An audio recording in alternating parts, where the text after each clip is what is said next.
बलात्कारी राम रहीम, हत्यारा राम रहीम, आप जो भी कह सकते हैं, क्योंकि ये तमाम गुनाह जो हैं वो साबित हो चुके हैं। राम रहीम को एक बार फिर पैरोल दे दिया है भाजपा सरकार ने। राम रहीम के लिंक्स राजस्थान के गंगानगर से हैं। आप सोच देखिए भाजपा की, जिससे पता चलता है कि महिला सम्मान वाला मुद्दा कितना बड़ा ढकोसला है। देखिए, अपने देश में अनेक ऐसे छात्र हैं, युवा हैं, महिलाएं हैं, एडवोकेट्स हैं, बड़े इंटेलेक्चुअल्स हैं, एकेडमिशियंस हैं, जो जेलों में बंद किए गए हैं सिर्फ मौजूदा सत्ता से असहमत होने के कारण। उन्होंने कुछ भी नहीं किया है, कोई गतिविधि उनकी ऐसी नहीं है जो जिसको कहा जा सके हिंसा, उग्रवाद या कुछ भी। सिर्फ असहमत होने के कारण जेलों में हैं और वो 30 महीने 31 महीने से जेल में हैं। उनको नहीं कोई राहत मिली, कभी कोई उनको राहत नहीं मिली। बाद में कुछ लोगों को जमानत जरूर मिली है और वो भी कोर्ट से मिली है, लेकिन इस आदमी को, जो बलात्कारी है, जो एक पत्रकार का हत्यारा है, और इस आदमी को 8 बार फरलो या पैरोल दिया गया। तो आप कल्पना कर सकते हैं कि शासन क्या राजनीति कर रहा है इस आदमी को छोड़कर। मेरे हिसाब से तो राम रहीम को जितनी ज्यादा फरलो मिल रही है, उतना ज्यादा ऐसा दिखता है कि सिर्फ इलेक्शन पे ही देश चल रहा है। क्या इलेक्शन के अलावा भी कुछ जरूरी है जो इस देश में देश के नेता, इसके ब्यूरोक्रेट, इसके जेलर जिसके बारे में सोच रहे हो? महिला सम्मान जैसा शब्द जो है वो कायदे से भाजपा की डिक्शनरी में नहीं होना चाहिए, क्योंकि हम देख रहे हैं राम रहीम को तो पैरोल मिलता ही है। संसद के अंदर जब भी किसी मुद्दे पर चर्चा होती है तो इनका पहला स्पीकर कौन होता है? निशिकांत दुबे, जिसने एक सांसद और एक विधायक के बारे में नगर वधु शब्द का इस्तेमाल किया था। कुलदीप सिंह सेंगर एक अरसे तक भाजपा से नहीं निकाला गया, और यह ना भूले बृजभूषण शरण सिंह, अब तक उसका बाल नहीं बांका हुआ है। इससे पता चलता है कि महिला सम्मान जैसा शब्द जो है वो भाजपा के लिए मजाक है। मगर मजाक तो है ही उर्मिलेश जी, मगर महिला सम्मान के नाम पर सबसे ज्यादा राजनीति अगर किसी ने किया है तो वो भाजपा ने किया है। ये दुर्भाग्यपूर्ण है। मतलब इस देश की विडंबना यह है कि जो महिलाओं के मर्यादा, महिलाओं के सम्मान से कोसों दूर है, जिसका कोई रिश्ता नहीं है, बल्कि महिला उत्पीड़न के एक तरह से उसके नेता ध्वजवाहक हैं। ध्वजवाहक मैं कह रहा हूं, महिला उत्पीड़न के। और उनको न केवल सरकार उनका बचाव करती है, सरकार के टॉप लोग उनका बचाव करते हैं। आपने बृजभूषण का नाम लिया। बृजभूषण महाराज हो सकता है कि 2024 के चुनाव में एक नहीं दो निर्वाचन क्षेत्र से चुनाव लड़ें। यह भी चर्चा उत्तर प्रदेश में है कि वो अयोध्या से भी लड़ना चाहते हैं और अपने दूसरे एक चुनाव क्षेत्र से लड़ना चाहते हैं। मुझे नहीं मालूम क्या होगा। तो अनेक ऐसे उदाहरण मैं दे सकता हूं अभिसार। और आश्चर्यजनक है कि लोग इसको कहते हैं कि हिंदू धर्म की पार्टी है, हिंदुत्व की पार्टी है। अरे भाई, क्या हिंदुत्व ऐसा होता है? क्या हिंदू धर्म ऐसा ही है? तो आप इस धर्म का भी, इसका मतलब आप उसका दर्जा नीचे कर रहे हैं, उसकी छवि का मर्दन कर रहे हैं, उसकी छवि गिरा रहे हैं। मगर यहां देखिए, हमने कठुआ वाला मामला देखा। एक 8 साल की मासूम का मंदिर के अंदर पहले दुष्कर्म और हत्या कर दी जाती है, और उसके बलात्कारियों के पक्ष में भाजपा के 2 नेता होते हैं, 2 मंत्री होते हैं, रैली भी करती है। नहीं, और हमने वो भी देखा कि भाई हाथरस में रातों रात गुड़िया का शव जला दिया जाता है, और पूरा जो प्रशासन है, पूरी जो सरकार है, उस लड़की के चरित्र हनन की कोशिश करता है।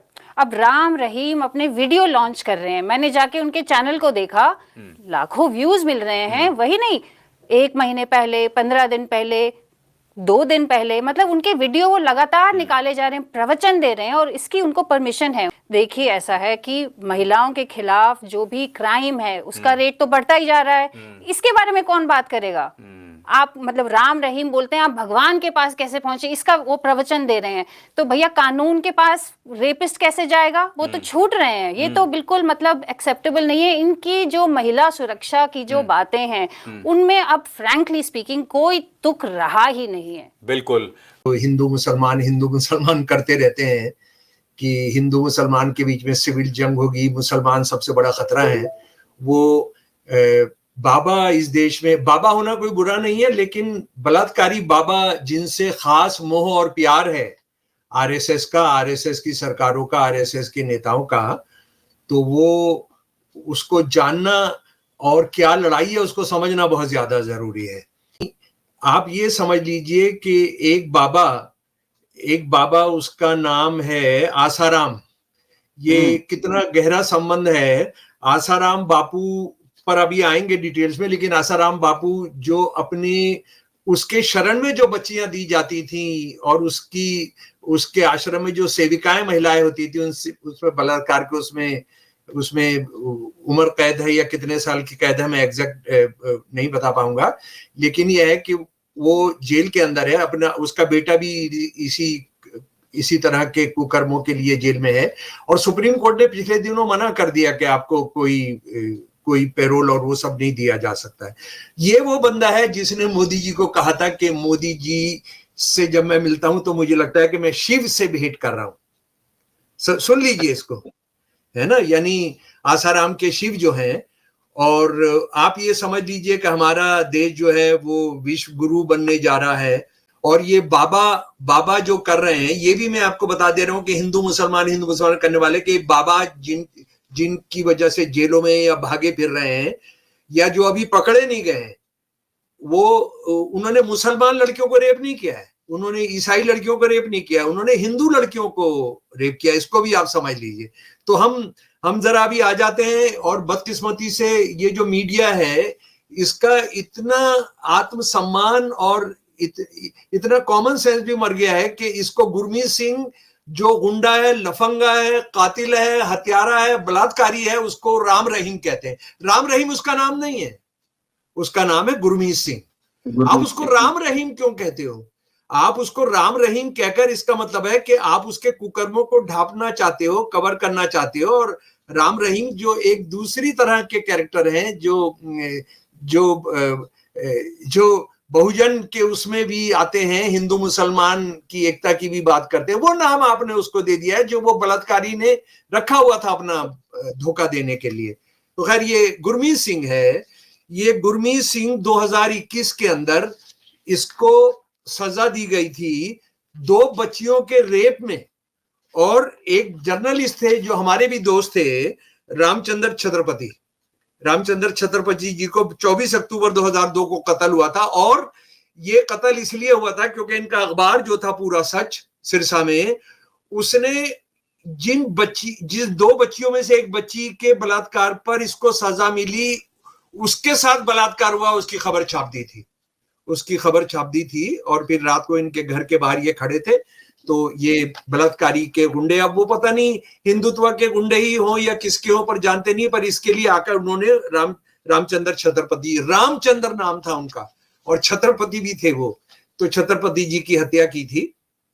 और उसके बाद इसको ये कितने कुकर्मों में, उसका अंदाजा आप ये कर सकते हैं कि पंचकुला में 26 अगस्त 2017 को जब सुनवाई के दौरान में इसको सजा सुनाई गई थी तो पूरा पंचकुला शहर जला दिया गया था। 30 लोग मरे थे, 200 लोग भयानक जख्मी हुए थे। सेना के ठिकानों को हमला किया गया था, पुलिस के ठिकानों को हमला किया गया था, सैकड़ों सरकारी गाड़ियां जलाई गई थी।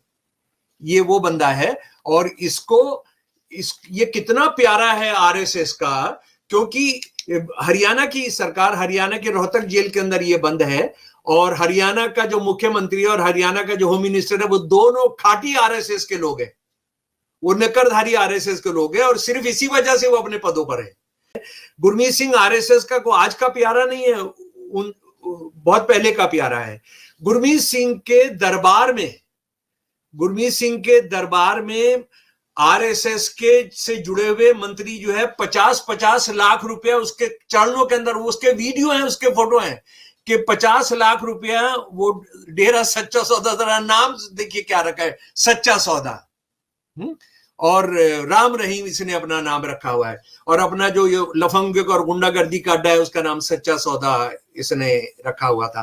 तो वहां ये, और उससे पहले ये भी मैं आपको बताना चाहता हूं, कांग्रेस से के भी कई बड़े लीडर थे जो इसके जाकर पैर दबाया करते थे, और ये क्या होता है, बादाम के तेल की मालिश करते थे इसके पैरों की।